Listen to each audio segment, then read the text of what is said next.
আমাক বদলেন লাগি মাত্র নয়, বদলেন আমাক লাগিবই লাগিব, ইয়াত কোনো কম্প্রোমাইজ নাই।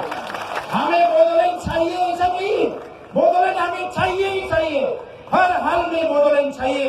इसीलिए यही हमारा आह्वान है, यही हमारा अपील है गवर्नमेंट ऑफ इंडिया से जल्द ये बदलेन और बाकी जो राज्यों की मांग है ये मुद्दा के हाल निकलिए, इसका सोल्यूशन आप लाइए और जल्द से जल्द ये समस्या समाधान करके जिन प्रांतों में जिन सेक्टरों में अभी लोग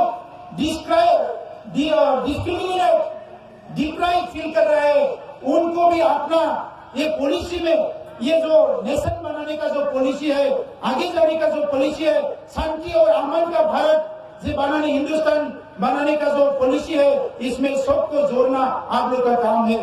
बदलो यही है, यही रहेगा, लेकिन जब तक बदलाव नहीं होगा हम लोग शान से नहीं बचेंगे। यही हम लोग का आपसे अपील है।